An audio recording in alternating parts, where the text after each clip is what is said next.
الرحيم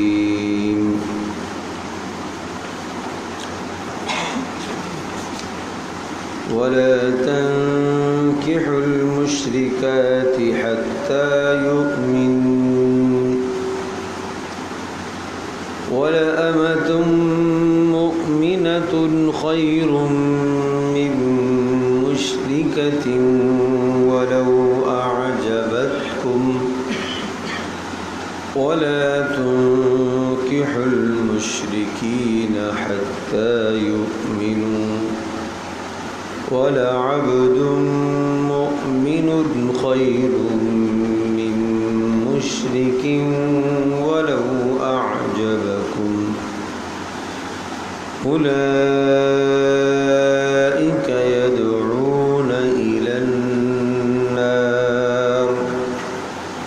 والله يدعو إلى الجنة والمغفرة بإذنه ويبين آياته للناس لعلهم يتذكرون۔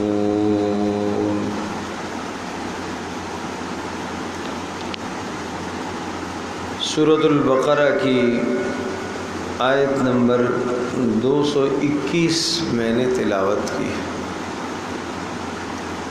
ہمارا عنوان آج کی نشست میں یہ تھا کہ ہم عائلی زندگی پر کچھ بحث کریں گے اور عائلی زندگی سے متعلقہ کچھ اہم معلومات اور اہم باتوں کا تذکرہ ہم کریں گے۔ عائلی زندگی، عائلہ ایک خاندان کو کہتے ہیں، اور عائلی زندگی خاندانی زندگی، اور خاندان کا آغاز کہاں سے ہوتا ہے؟ خاندان ایک مرد اور ایک عورت کے شرعی طریقے پر میلاب کے نتیجے میں جو آگے نسل وجود میں آتی ہے وہ خاندان کہلاتا ہے۔ تو خاندان کا وجود موقوف ہے مرد اور عورت کے شرعی میلاب پر۔ تو پھر مرد اور عورت جتنے بہتر سے بہتر ہوں گے، انتخاب جتنا اچھے سے اچھا ہوگا، خاندان اتنا ہی بہتر ہوتا چلا جائے گا۔ تو عائلی زندگی کی ابتدا اور عائلی زندگی کی سب سے پہلی اکائی اور عائلی زندگی کی سب سے پہلی سیڑھی وہ یہ ہے کہ رشتوں کا انتخاب درست کیا جائے۔ رشتوں کے انتخاب سے متعلق اسلام کی جو تعلیمات ہیں وہ تعلیمات سامنے رکھی جائے، اور سورۃ البقرہ کا بیشتر حصہ، یہ جو آیت مقدسہ میں نے تلاوت کی، یہاں سے آگے تسلسل کے ساتھ 19 آیات عائلی زندگی کو بیان کر رہی ہیں۔ اور ویسے بھی سورۃ البقرہ احکامات کو بیان کرتی ہے۔ مفسرین نے لکھا ہے کہ اس میں 1000 احکام ہیں، 1000 اوامر حکم، 1000 نواہی جن چیزوں سے روکا گیا، 1000۔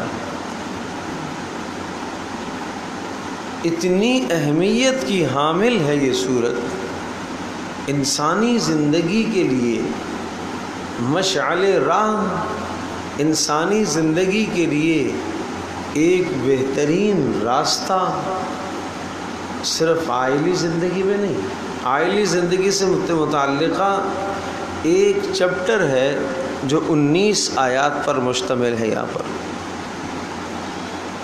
باقی اس سے پہلے کا جو مضمون ہے، اس سے بعد کا جو مضمون ہے، اس سے پہلے کا مضمون دنیا میں غیر مسلم اقوام سے آپ کو کس طرح سے نباہ کرنا ہے۔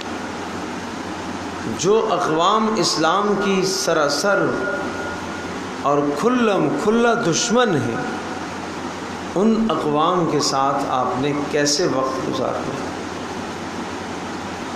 سورۃ البقرہ کا پہلا حصہ اسی مضمون کو ذکر کر رہا ہے، اور یہود کی بیماریاں اور اخلاقی پستیوں کا بیان ہے، اور وہ تقریباً یہود کی 36 اخلاقی بربادیوں کا ذکر ہے کہ ان 36 بربادیوں کی بنیاد پر، ان 36 اخلاقی خرابیوں کی بنیاد پر وہ اللہ پاک کی اس دھرتی پر، اللہ تبارک تعالیٰ کی اس زمین پر، آسمان کے نیچے اور زمین کے اوپر سب سے ملعون اور مبغوض ترین، اور جن پر اللہ کا غضب اور لعنت برسا، یہ وہ قوم۔ امت مسلمہ کو متنبہ کیا گیا کہ تمہارا گٹھ جوڑ کبھی ان کے ساتھ نہیں ہو سکتا۔ وَلَن تَرْضَىٰ عَنْكَ الْيَهُودُ وَلَا النَّصَارَىٰ حَتَّىٰ تَتَّبِعَ مِلَّتَهُمْ، کبھی بھی یہ تمہارے حمایتی نہیں ہو سکتے، کبھی بھی یہ تمہارے خیر خواہ نہیں ہو سکتے۔ ہاں، ایک ہی صورت ہے، حَتَّىٰ تَتَّبِعَ مِلَّتَهُمْ، تم اسلام چھوڑ دو، یہودیت اختیار کر لو، تم اسلام چھوڑ دو، نصرانیت اختیار کر لو، تمہاری ہاں میں ہاں ملائیں گے۔ باقی تم یہ کہو کہ ہم اسلام پر بھی کاربند رہیں اور ہمارے روابط یہود سے بھی رہیں، تو یہ ممکن نہیں، یہ ممکن نہیں۔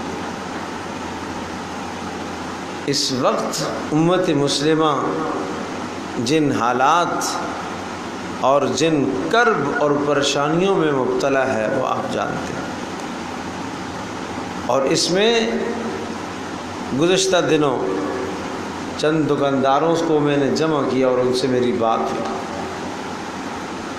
میں نے کہا جو یہ آپ نے اپنی دکانوں پر یہودیوں کا مال رکھا ہوا ہے، یہودی کمپنیوں کا، اسرائیل کی کمپنیوں کا جو مال تم نے اپنی دکانوں پر رکھا ہوا ہے، کولڈ ڈرنک کی شکل میں، کسی اور صورت میں، اس کی مثال میں آپ کو دیتا ہوں، اس مثال کے بعد آپ کی مرضی۔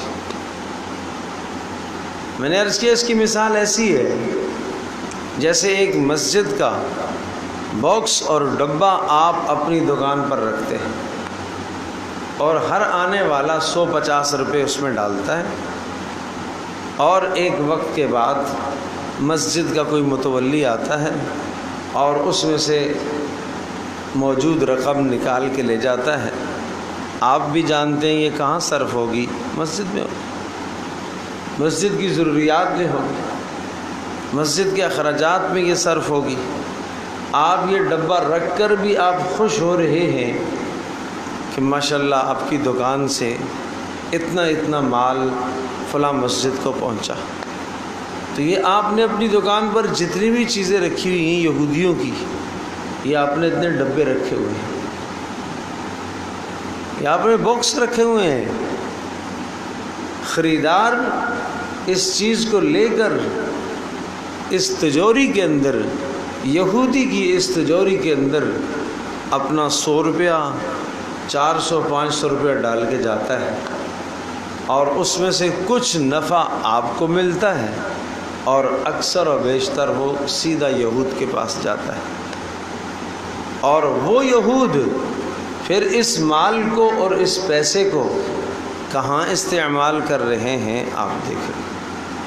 امت مسلمہ کی تباہی پر وہ تلے ہوئے، اور اسی مال سے، مسلمانوں سے کمائے ہوئے مال سے اسلحہ خریدا جاتا ہے، اور ایسے ایسے زہریلے بارود خرید کر مسلمانوں کے بچوں کو ہلاک کیا جاتا ہے۔ تو اس میں اگر میں یہ کہوں کہ اس مسجد کے بننے میں آپ کا کردار ہے تو آپ خوشی کا اظہار کریں گے۔ تو اگر میں یہ کہوں کہ وہاں جو امت مسلمہ کے فلسطین اور غزہ میں جو بچے ہمارے ہلاک ہو رہے اور شہید ہو رہے ہیں، ان کی ہلاکتوں میں میرے اس دکاندار بھائی کا بھی ہاتھ ہے، میرے اس دکاندار بھائی کا بھی ہاتھ ہے۔ اور صرف دکاندار بھائی کا ہاتھ نہیں ہے، میرے اس خریدار کا بھی ہاتھ ہے جو وہاں سے خرید کر لاتا ہے، اور میری اس ماں بہن کا بھی ہاتھ ہے جو بڑے بڑے مال سے اشیاء خرید کر لاتی ہیں، اور وہ یہ فرق نہیں کرتی کہ یہ کہاں کی چیز ہے۔ یہ خیال کیجیے، یہ خیال کیجیے، آپ کم کوالٹی کی چیز استعمال کر لیں، آپ کم معیار کی چیز استعمال کریں، لیکن ظلم نہ کریں، زیادتی نہ کریں۔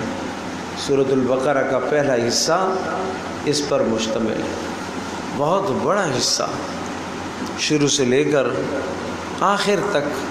پھر آخر میں قبلے کی بات ہے، اور وہ بھی قبلے کی بات کہ مسلمانوں کا جو قبلہ بیت اللہ ہے اس کو انہوں نے تسلیم نہیں کرنا، اور مسلمانوں کا جو ایک قبلہ اول بیت المقدس ہے اس پر بھی مسلمانوں کا حق ہے، اس کی تصریح ہے۔ اور پھر اس کے بعد سیاسیات ہے، سیاسی احکام، ملک کیسے چلانا ہے، نظم و نسق ملک کا کس طرح سے ہوگا، اسلامی افواج کے کیا آداب ہیں، انہیں کیا آداب بجا لانے چاہیے۔ یہ ایک بہت بڑا سورہ بقرہ کا حصہ اس پر مشتمل ہے۔ اس کے ساتھ ساتھ حج کے مسائل، روزے کے مسائل، نماز کے مسائل، اور پھر اس کے بعد گزشتہ امتوں کی تاریخ کے حوالے ہر طرح سے سمجھایا گیا، اور پھر اس کے بعد آ کر عائلی زندگی، گھریلو زندگی کو کیسے سنوارنا ہے۔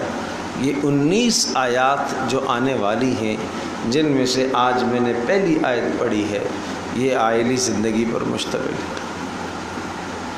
یہ عائلی زندگی کا پہلا قانون ذکر کر رہی ہے، یہ عائلی زندگی کی اکائی کو بتا رہی ہے کہ عائلی زندگی کو آپ کس طرح سے بہتر کر سکیں گے۔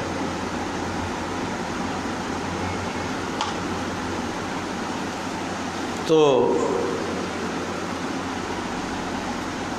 چونکہ عائلی زندگی میں نے عرض کیا بنیاد مرد اور عورت ہے، ان دونوں میں جتنی ہم آہنگی ہوگی اور جتنی محبت ہوگی، جتنا باہمی ربط اور تعلق ہوگا، اور جتنی دینداری ہوگی، اس دینداری کے نتیجے میں خاندان دیندار پیدا ہوگا، اس دینداری کا بہت بڑا اثر خاندان پر پڑے گا۔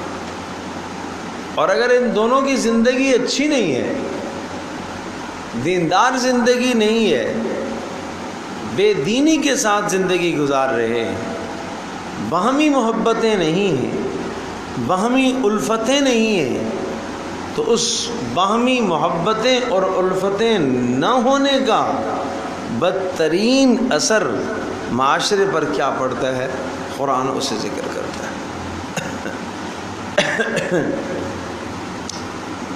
معاشرے پر کیا اثر پڑتا ہے، لہٰذا ترجمہ ملاحظہ فرمائیے، وَلَا تَنْكِحُوا الْمُشْرِكَاتِ حَتَّى يُؤْمِنُوا، کافرہ عورتوں سے آپ نکاح نہ کریں، کافرہ عورتوں کو اپنے نکاح میں نہ لاؤ۔ کافرہ عورتوں کو نکاح میں لانے کے لیے جو رکاوٹ ہے وہ کفر ہے۔ کافرہ عورت کو نکاح میں لانے کے لیے جو رکاوٹ ہے وہ اس کا کفر، مشرکہ عورت کو نکاح میں لانے کے لیے جو رکاوٹ ہے وہ اس کا شرک ہے۔ بالکل اسی طرح سے بے دین، بد دین، دین دشمن عورت کو نکاح میں لانے کے لیے جو رکاوٹ ہے وہ اس کی بے دینی ہے، وہ اس کا بد دین ہونا ہے، اس کا وہ دین دشمن ہونا ہے۔ حتیٰ یؤمن، کافرہ کو نکاح میں مت لانا جب تک صاحب ایمان نہ ہو جائے وہ۔ ہاں ایمان والی ہو گئی، ہمیں اس کی ذات سے نفرت نہیں ہے، اگر ہمارا مزاج مل رہا ہے، ہم آہنگی ہے، ایمان آ گیا، جی بسم اللہ۔ مشرکہ ہے، شرک سے توبہ کر لی، ایمان لے آئی، ہم آہنگی ہو گئی، ٹھیک ہے جی بسم اللہ۔ بے دینی اور بد دینی اور دین دشمنی کی زندگی گزار رہی تھی، لیکن اگر ایمان لے آتی ہے، اگر دیندار بن جاتی ہے، اپنی زندگی کے رخ کو بدل دیتی ہے تو ٹھیک ہے، آپ اس کو لے سکتے ہیں۔ حتیٰ یؤمن۔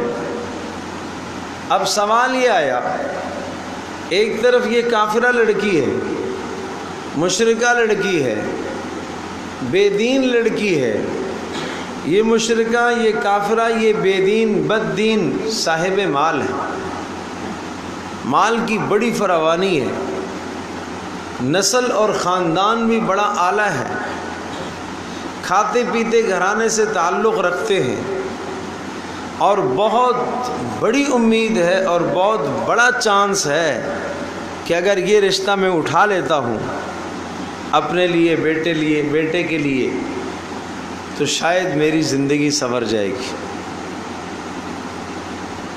اس لیے کہ یہ لڑکی اکلوتی ہے، باپ مر گیا، سارا مال ہاتھ آ جائے گا، سب کچھ ہاتھ آ جائے گا۔ یہ ایک طرف ایک معیار یہ ہے کہ وہ لڑکی کافرہ ہے، مشرکہ ہے، بددین ہے، بے دین ہے، مگر کیا ہے؟ صاحب مال ہے، مگر کیا ہے؟ اعلیٰ خاندان سے تعلق ہے، مگر کیا ہے؟ اس خاندان کے بڑے بڑے روابط ہیں، بڑے بڑے منصب پر وہ فائز ہے، خاندان والے کل مشکل میں مجھے کام آ سکتے ہیں۔ ایک طرف یہ، دوسری طرف ایک پیغام آپ کے پاس آیا، لڑکی انتہائی غریب ہے، خاندان بھی اعلیٰ نہیں ہے، خاندان بھی بہتر نہیں ہے، لیکن اس لڑکی میں ایک خوبی ہمیں نظر آ رہی ہے، وہ ہے دیندار، وہ ہے دیندار، وہ صوم و صلات کی پابند ہے۔ ایک مرتبہ ماں گئی اپنے بیٹے کا رشتہ لے کر، ایک بار دیکھا بڑی فرما بردار نظر آئی، دو بار دیکھا فرما بردار نظر آئی، 4-6 بار دیکھا فرما بردار نظر آئی، صوم صلات کی پابند ہے، پردے کی پابند ہے، عفت ہے، پاک دامن ہے، اس کی آنکھوں میں حیا جھلک رہی، اس کے چلنے کا انداز حیا والا ہے، اٹھنے کا انداز حیا والا ہے، وہ کوئی چیز گھر میں آپ کے اکرام کے لیے لے کر آتی ہے، شرم و حیا اس کے اندر جھلک رہی ہے، نظر آ رہی ہے۔ اب یہ دو آپ کے سامنے رشتے آگے، قرآن کریم یہ زندگی ہمیں دیتا ہے کہ یہ جو غریب رشتہ ہے اس رشتے کو آپ منتخب کر لیں۔ قرآن کریم ہمیں یہ بتاتا ہے اس غریب رشتے کو آپ منتخب کر لو، وَلَأَمَةٌ خَيْرٌ مِّن مُشْرِكَةٍ وَلَوْ أَعْجَبَتْكُمْ۔ یہ باندی ہے، یہ لونڈی ہے، یہ شکل سے بہت خوبصورت نہیں ہے، خاندان اس کا بڑھیا نہیں ہے، خاندان اس کا اعلیٰ نہیں ہے، لیکن صفت ایمان اس کے پاس موجود ہے، ایمان کی خوبی اس کے پاس موجود ہے۔ تو ایک ہے میرا کہنا، ایک ہے آپ کا فیصلہ کرنا، ایک ہے اللہ کا فیصلہ۔ اللہ کا فیصلہ یہ ہے کہ یہ مومن، یہ نیک، یہ پاک دامن، یہ نیک لڑکی تمہارے لیے مشرکہ سے بہتر ہے، تمہارے لیے کافرہ سے بہتر ہے، تمہارے لیے بد دین اور بے دین سے بہتر ہے۔ یا اللہ وہ مشرکہ، وہ کافرہ، وہ بد دین، وہ بے دین، وہ تو ہمیں اچھی لگ رہی ہے۔ قرآن کہتا ہے وَلَوْ أَعْجَبَتْكُمْ، چاہے تمہیں اچھی لگے چھوڑ دو، محبوب چیز کو چھوڑ دو، اچھی کو چھوڑ دو۔ ضروری نہیں ہے جو تمہیں اچھی لگے آئندہ چل کے وہ تمہارے حق میں اچھی ہو اور بہتر ہو، آپ نہیں جانتے۔ ضروری نہیں ہے وہ جو تمہیں اچھی نہیں لگ رہی مگر ہے دیندار، آج تمہیں اچھی نہیں لگ رہی لیکن آئندہ چل کے وہ تمہاری فرما بردار ہو۔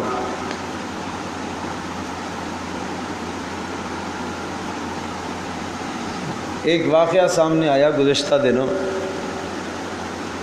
اور وہ واقعے کی کیفیت عجیب تھی۔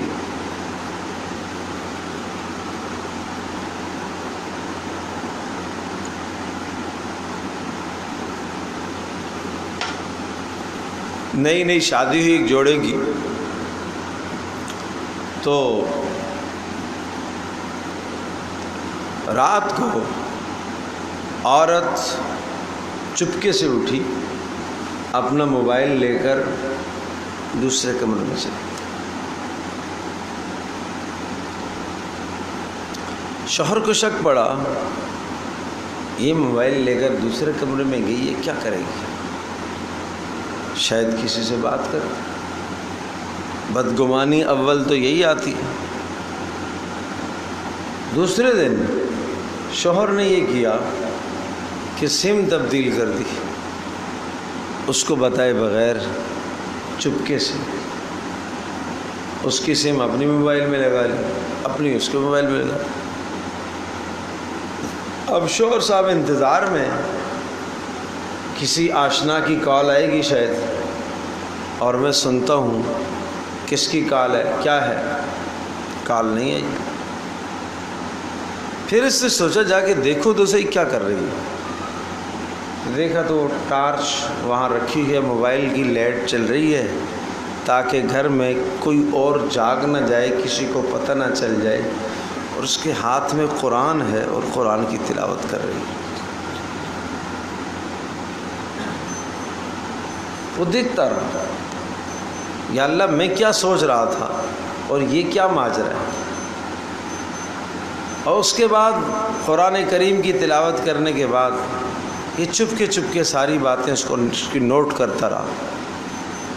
پھر اس نے نماز پڑھی، نفل ادا کی، پھر وہ دعا کر رہی، اور دعا میں کیا کہہ رہی ہے، اے اللہ میری زندگی کا آدھا حصہ میرے شوہر کو دے دے، میری زندگی کا میرا آدھا حصہ میرے شوہر کو۔ اللہ اکبر۔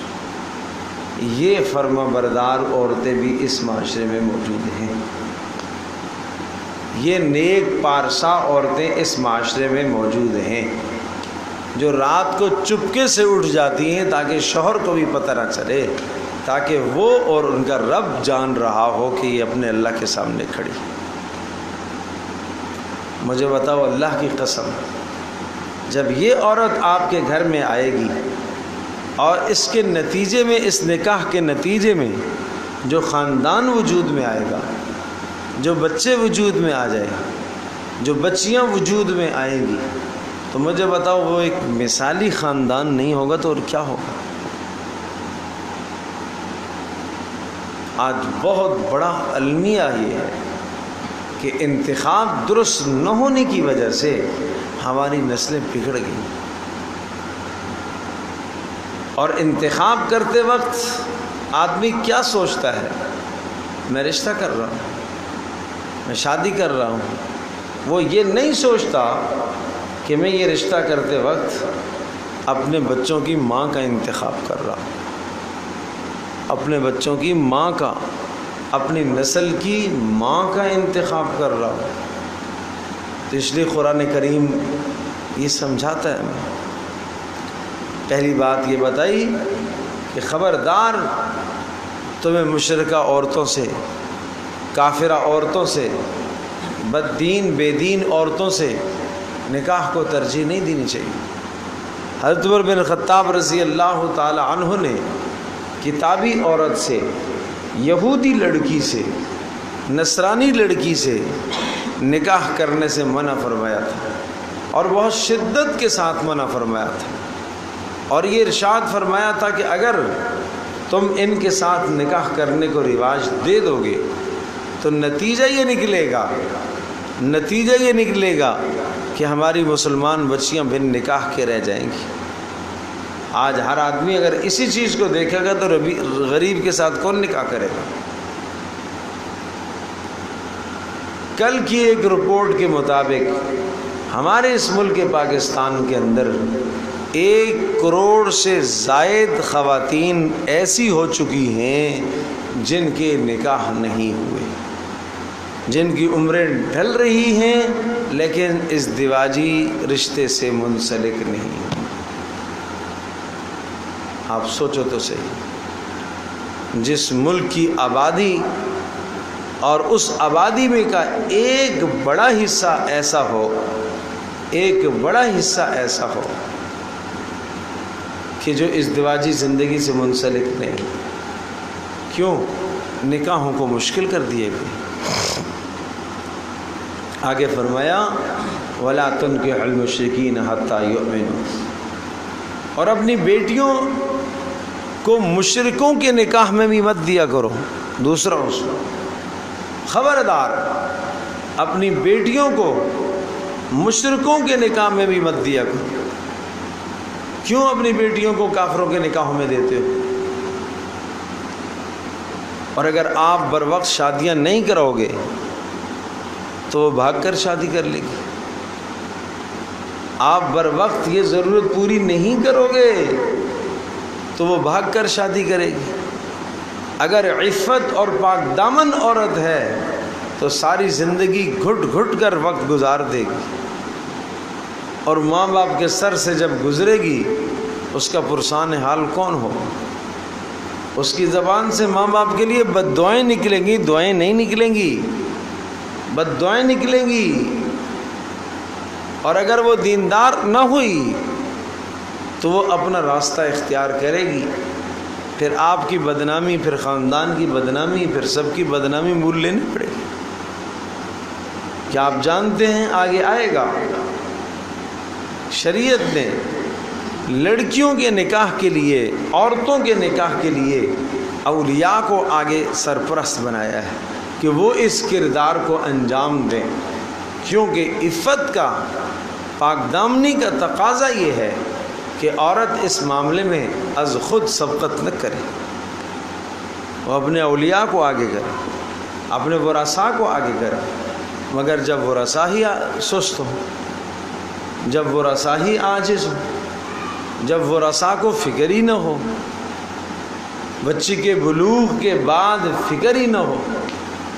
حضرت سعید بن مسیب رحمۃ اللہ علیہ کے متعلق آتا ہے، اپنی اہلیہ سے کہہ رکھا تھا بیٹی بالغ ہو جائے تو مجھے فوری بتا۔ بیٹی بالغ ہو گئی، نکاح کا انتظام کرنے لگے، اس انتظام میں کچھ 2-4 دن لگ گئے۔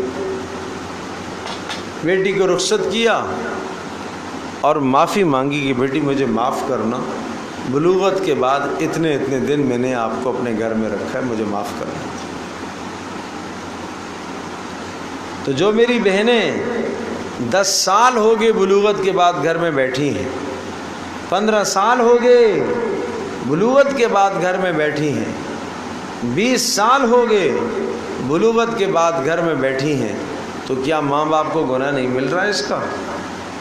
ماں باپ تہجد گزار ہیں، ماں باپ روزے دار ہیں، ماں باپ حج کرنے والے ہیں، عمرہ کرنے والے ہیں، لیکن اس وقت ان کے سر پر جو دین کا تقاضا بہت بڑا سر پر ہے، اس تقاضے کو کب پورا کریں گے؟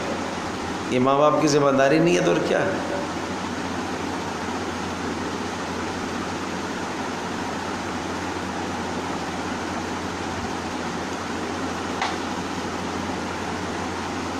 اس لیے اپنے گھروں کا محاسبہ کریں، اپنے گھروں کا احتساب کریں، اپنے معیاروں کو اونچا نہ کریں۔ کوئی بھی مرد دیندار جو قرآن بتاتا ہے، جو پیارے پیغمبر صلی اللہ تعالی وسلم کی سنت ہے، اگر وہ تمہیں مل جاتا ہے تو بسم اللہ کرو، نہ ڈرو اس میں، نہ خوف کھاؤ، نہ بچیاں ڈریں، نہ عورتیں ڈریں، نہ مائیں ڈریں اور نہ بیٹیاں ڈریں، اور نہ بڑے معیار تلاش کریں۔ نہیں، میری تعلیم اور اس کی تعلیم میں برابری ہونی چاہیے، میری شکل اس کی شکل میں برابری ہونی چاہیے۔ یہ کیا ظلم ہے؟ اتنی تنخواہ ہونی چاہیے، اس اسٹیٹس کی وہ زندگی گزار رہا ہو، تب ہم اپنی بیٹی کا رشتہ دیں گے، اور اگر اس معیار کا ہمیں نہیں ملا، گھر میں بیٹھی رہے۔ یہ کیا ظلم ہے؟ یہ معاشرے کے اندر کتنا بدترین ظلم ہے، اور اس ظلم کا نتیجہ رسول اللہ صلی اللہ علیہ وسلم نے کیا ارشاد فرمایا ہے کہ اگر تمہارے پاس کوئی معیار کا رشتہ آ گیا جس کے اخلاق سے اور جس کے دین سے تمہیں اطمینان ہے، فزوجوہ، اب کر دو، اب تاخیر نہ کرو۔ اب اگر تم تاخیر کرو گے، اگلا جملہ سنیے گا، اگر تم نہیں کرو گے، وَإِلَّا، اگر تم نہیں کرو گے، تَكُنْ فِتْنَةٌ فِي الْأَرْضِ وَفَسَادٌ عَرِيضٌ، زمین میں بہت بڑا فتنہ پھیلے گا اور بہت بڑا فساد پیدا ہوگا، بہت بڑا فساد پیدا ہوگا۔ اللہ خالق قدرت ہے، اس قادر مطلق نے انسان کو بنایا ہی ایسے۔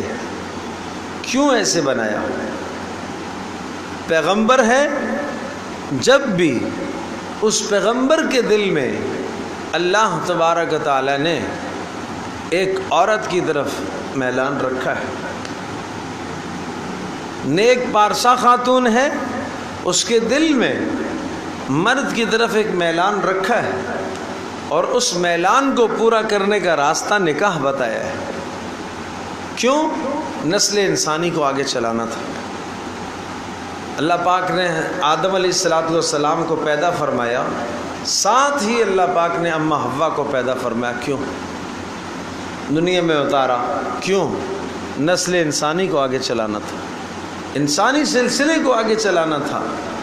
تو یہ اللہ کی حکمت ہے کہ جوڑے بنے اور نسل انسانی آگے بڑھے، اور محمد رسول اللہ صلی اللہ علیہ وسلم کی امت میں اضافہ ہو۔ آپ نے فرمایا فَإِنِّي مُكَاثِرٌ بِكُمُ الْأُمَمَ يَوْمَ الْقِيَامَةِ، میں قیامت کے دن فخر کروں گا، میں فخر کروں گا۔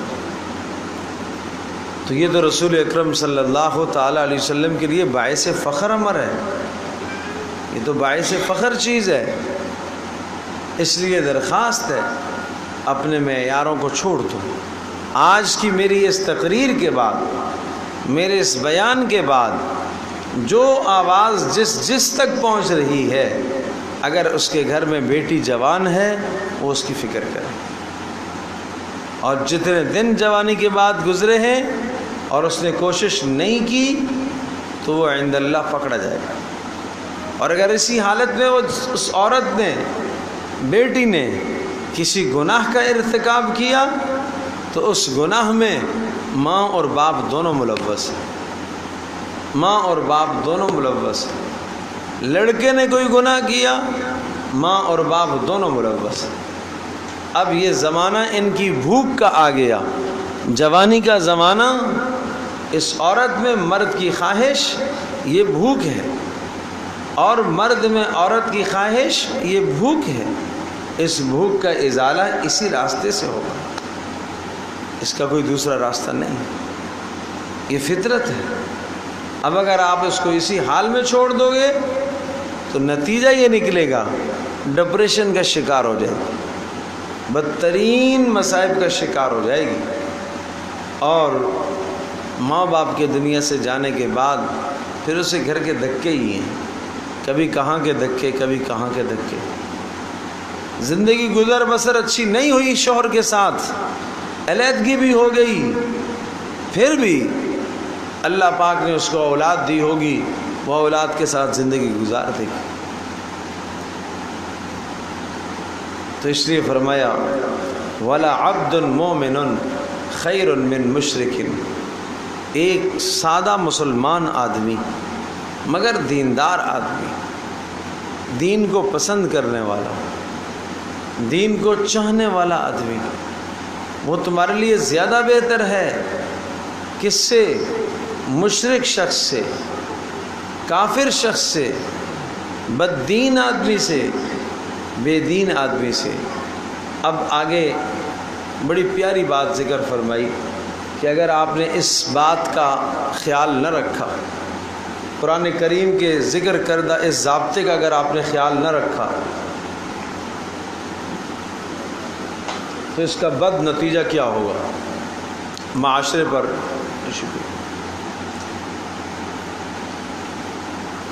معاشرے پر اس کا بد نتیجہ کیا ہوگا وہ آپ کو سمجھنا چاہیے. اللہ اکبر. اگر آپ نے اس دینداری کو ملحوظ نظر نہ رکھا تو پھر اس کا نتیجہ معاشرے پر کیا ہوتا ہے؟ خاندانی ہم آہنگی نہ ہوئی، دینداری کو رواج نہ دیا آپ نے، لڑکے کے لیے انتخاب کرنے میں، لڑکی کے لیے انتخاب کرنے میں آپ نے اگر دینداری کو رواج نہ دیا تو اس کا معاشرے پر کیا بد اثر پڑے گا. قرآن کہتا ہے اولئک یدعون الی النار. یہ جو بات ہم آپ سے کہہ رہے ہیں کہ اپنے بیٹے کے لیے دیندار لڑکی کا انتخاب کرو، اپنی بیٹی کے لیے دیندار لڑکے کا انتخاب کرو. کیوں؟ اگر بے دینوں کا انتخاب کرو گے تو یہ بے دین کیا کریں گے؟ اولئک یدعون الی النار، یہ بے دین جہنم کی طرف لے کے جائیں گے. یہ اولادوں کو اور نسلوں کو بھی جہنم کی طرف لے کے جائیں گے. یہ اولادوں کو اور نسلوں کو جہنم کی طرف لے کے جائیں گے، جہنم کا ایندھن بنائیں گے. واللہ یدعو الی الجنۃ والمغفرۃ بإذنہ. اور اللہ تبارک تعالی کیا کرتا ہے؟ اللہ تمہیں دعوت دیتا ہے، جنت کی طرف پکارتا ہے، اللہ تمہیں بخشش کی طرف پکارتا ہے، اللہ پاک تمہیں جنت کی طرف لے جانا چاہتا ہے. لیکن تمہاری بیوی اگر نیک نہیں ہے وہ تمہیں جہنم کی طرف لے جا رہی ہے. اللہ تمہیں جنت کی طرف پکارتا ہے، مگر اگر تمہارا شوہر دیندار نہ ہوا وہ تمہیں جہنم کی طرف پکارے گا، وہ تمہیں جہنم کی طرف دعوت لے کے جائے گا. وَيُبَيِّنُ آیَاتِهِ لِلنَّاسِ. یوں اللہ اپنے احکام کو کھول کھول کر ذکر کرتا ہے، اللہ اپنے احکام کو کھول کھول کر ذکر کرتا ہے. لَعَلَّهُمْ يَذَّكَّرُونَ، تاکہ تم کچھ نصیحت تو حاصل کرو، تاکہ تم کچھ سمجھ تو سکو، سمجھنے کی صلاحیت تو تمہارے اندر پیدا ہو جائے.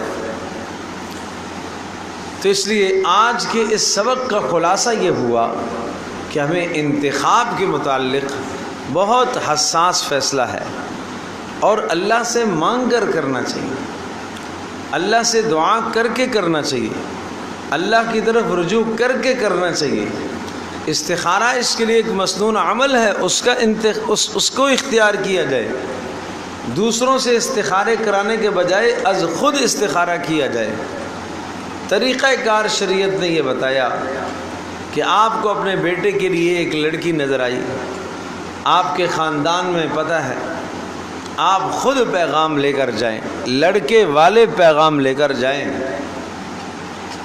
ایک بار جائیں، دو بار جائیں، وہ آپ کے گھر میں آئیں، دونوں کو دکھائیں. یہاں تک کہ اگر لڑکا دیکھنا چاہتا ہے دیکھ بھی سکتا ہے، ایک نظر دیکھ سکتا ہے، ایک دوسروں کو دیکھ سکتے ہیں، تاکہ کل کی زندگی مشکل نہ ہو ان کی. یہ اصول سمجھایا. اور اگر آپ ایک گھرانے میں لڑکا آپ دیکھ رہے ہیں، بیٹی آپ کی جوان ہو گئی ہے، کوئی رشتہ آپ کی طرف نہیں آ رہا، آپ خود پہل کر سکتے ہیں۔ آپ کو پہل کرنے میں حیا نہیں ہونی چاہیے، آپ کو پہل کرنے میں شرم نہیں ہونی چاہیے۔ جس طرح سے آپ کو اپنی چیز خریدنے میں حیا اور شرم نہیں ہے، اپنی ضرورت کو پورا کرنے میں اپنی حیا اور شرم نہیں ہے، اسی طرح سے اپنی بیٹی کی اس ضرورت کو پورا کرنے میں کسی قسم کی حیا اور شرم نہیں ہونا چاہیے۔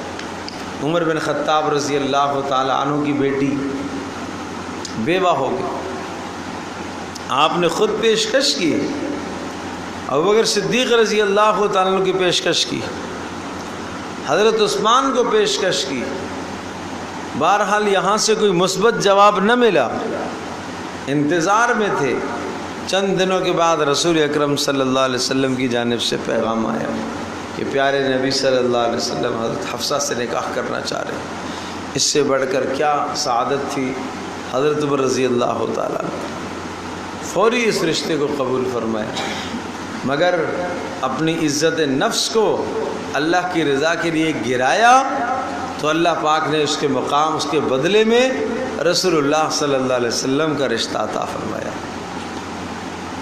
یہ ہے بات، اللہ کے حکم کو مقدم رکھا، اپنی خواہشات کو چھوڑنا پڑتا ہے، اپنی منمانیوں کو چھوڑنا پڑتا ہے، اپنی چاہتوں کو چھوڑنا پڑتا ہے۔ اللہ کے بندو مت یہ کہا کرو معاشرے کو کیا جواب دیں گے، لوگوں کو کیا جواب دیں گے، لوگ کیا کہیں گے، سب بیکار کی باتیں۔ زندگی آپ نے گزارنی ہے، ان لوگوں نے صرف ایک دن آنا ہے اور تبصرے کرنے ہیں، ایک دن آنا ہے اور تفریح کرنی ہے، ایک دن آنا ہے اور طنز کرنے ہیں، ایک دن آنا ہے اور تانے دینے ہیں، بس یہ ایک ہی دن کا کام ہے، آپ برداشت کر لو۔ تو اس طرح سے زندگی پاک دامن ہوتی ہے۔ تو یہ پہلا اصول بتایا آج کی نشست میں، اور اگلی نشست میں ہم ذکر کریں گے انتخاب رشتہ کی کیا صفات ہونی چاہیے، لڑکی کے لیے کیا صفات ہیں، لڑکے کے لیے کیا صفات ہیں۔ لیکن میں آپ سے درخواست کروں گا بھائی، بہت مؤدبانہ درخواست کروں گا، جو بات ہم پڑھتے جائیں، ہم سمجھتے جائیں، جس بات کا تذکرہ ہوتا چلا جائے وہ بات فوری عمل میں آ جانی چاہیے۔ پھر بھی جس کو سمجھ میں نہ آئے آپ مجھ سے رابطہ کر لیں، مجھ سے پوچھیں، رشتے بھی آتے رہتے ہیں، وہ بھی دکھا دوں گا، لیکن معیار اپنے کم کریں، معیار اپنے اونچے نہ رکھیں۔ اپنی جیسی بیٹی ہے اسی کے مناسب کا جوڑ تلاش کریں، بیٹی جیسی ہے اسی کے مناسب کا رشتہ تلاش کریں۔ بہت ہائی فائی رشتہ آپ جب تلاش کریں گے تو نتیجے میں پھر زندگی کا نباہ اچھا نہیں ہو سکے گا، اس کا خیال رکھیں۔ تو یہ قرآن کریم کی ہدایات ہیں، آج ہم انہی آیات پر اکتفا کرتے ہیں، اور ایک طویل انقطاع کے بعد آج ہم پھر مل بیٹھے۔ اللہ تبارک و تعالیٰ اس سلسلے کو آگے جاری و ساری فرمائے، مگر محنت کرو، محنت کرو، محنت کر کے اور ساتھیوں کو لے کر آؤ۔ ایسے گھرانے جن گھرانوں کے اندر رشتے موجود ہیں، رشتے نہیں ہو رہے، لڑکیاں بن نکاح کے ہیں، لڑکے جوان ہو گئے، ایسے گھروں کو تلاش کریں، محلے میں دیکھیں، ان کو لے کے آئیں، ان کو لے کے آئیں۔ اگر آپ کی محنت سے کوئی جوڑا جڑ گیا، آپس میں انتخاب رشتے کا ہو گیا، تو آپ کے لیے اجر و ثواب کا ذریعہ ہے۔ اللہ پاک مجھے بھی آپ کو ہم سب کو عمل کی توفیق عطا فرمائے۔ وآخر دعوانا الحمدللہ